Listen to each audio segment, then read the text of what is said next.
Hi, everyone. I'm Christine Tulley, President and Executive Writing Coach at Defend, Publish, and Lead.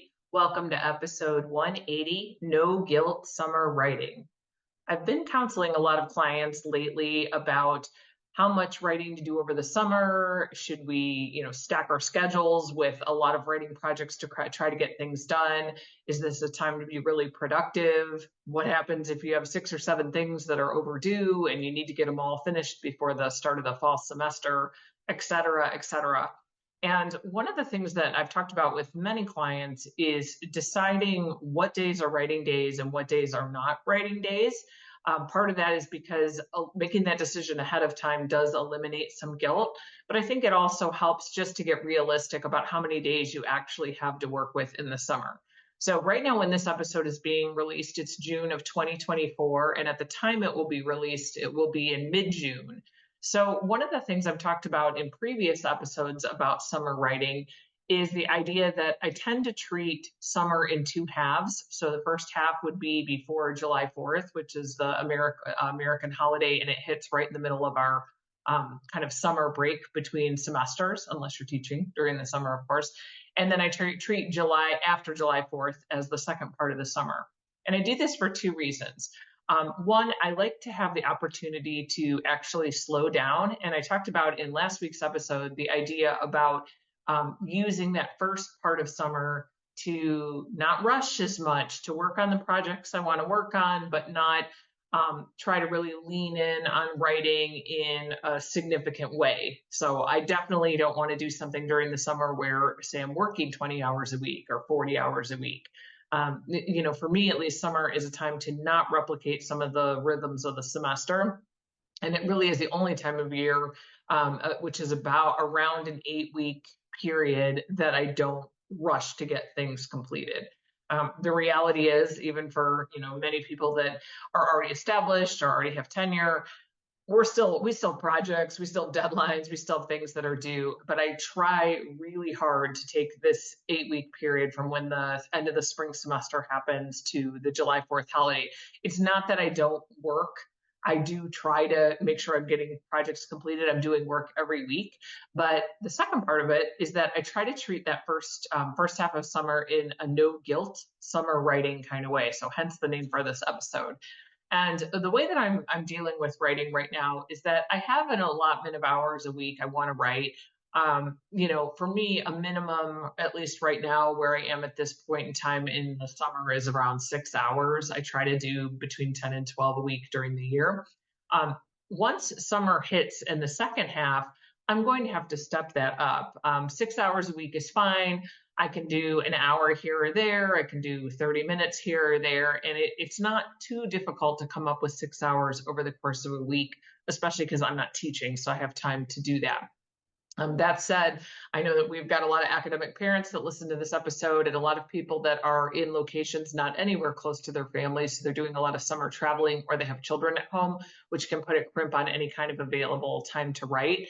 I have been in that boat for many, many years. My children now are school age, so I don't have that same problem where, I need to, entertain them all the time or anything like that. But so I am able to really take the time a little bit more slowly. And so I thought I'd also talk about, for the no guilt part, what that means. So for me, I have a total in my head. I know I'm going to work on 6 hours a week, around 6 hours a week, but I don't have any parameters about how much I'm getting completed in those 6 hours. So no guilt. If I write 3 pages, great. If I write 8, great. It doesn't really matter.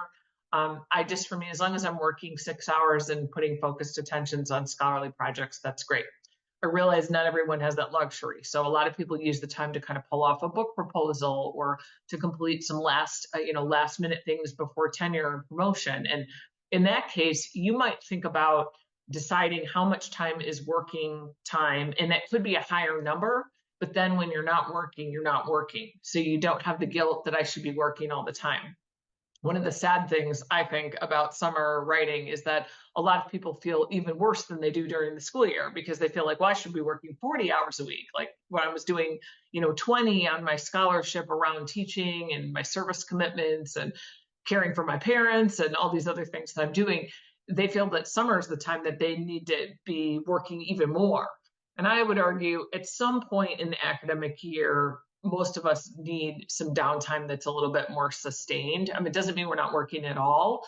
If you're able to do scholarly projects that really interest you and they're engaging, some of us don't want to take, multiple weeks off from writing because we find it satisfying. But the no guilt part of it comes in when we decide when are we working and when are we not. So just a couple of really quick recommendations about trying to get no guilt summer writing. One of the things I would say to look at is what absolutely has to get done this summer, that if you don't get it finished, you are going to have serious consequences. So, for example, we counsel a lot of folks that are going to apply for tenure this fall.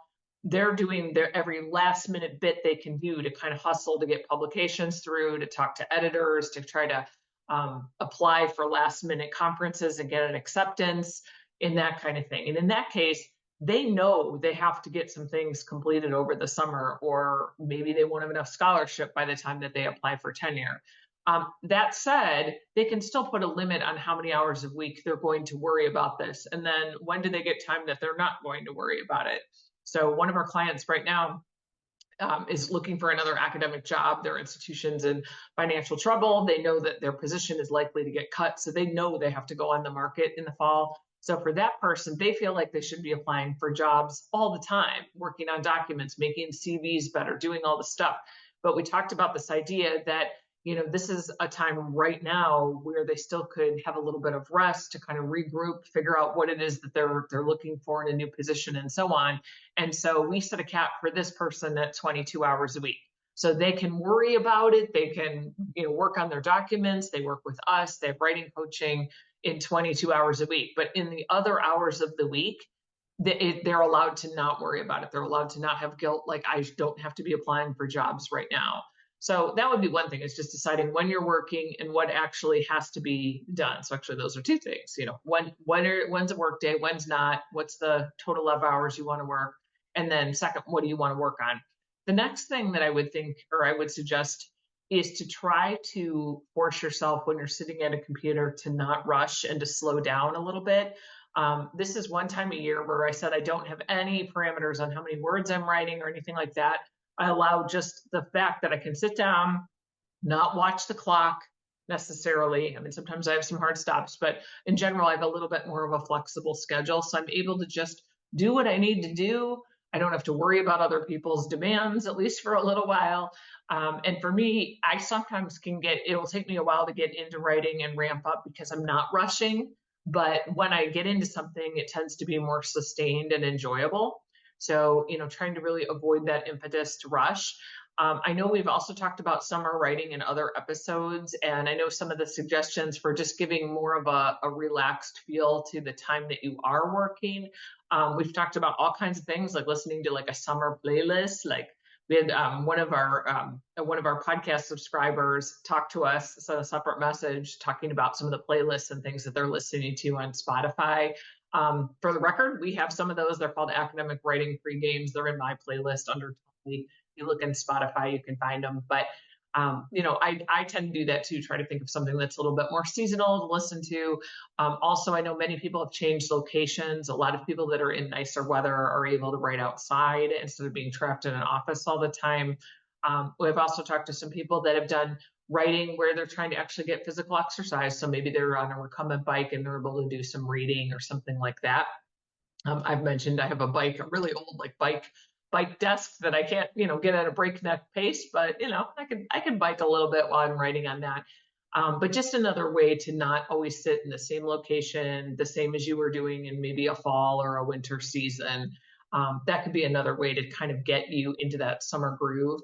And then finally, I would just say, if for some reason something happens, like you just don't get all the writing done, for whatever reason, you are maybe behind on a project in this first 6 weeks of summer or 8 weeks of summer, I would really recommend trying to think about a way that you can forgive yourself and move on and not feel so guilty about it, and just say, well, I'm going to do it again. I'm going to get back, to writing, and it will be okay. Just hopefully this is a way to kind of think through some ways not to feel guilty about it. Because I think one of the things that we do a disservice to ourselves is to think we have to be working all the time, and then we never get a break, and we're always living with that level of stress. So hopefully some of these tips help, and I will link to some of our summer writing episodes in our show notes. Happy writing this week.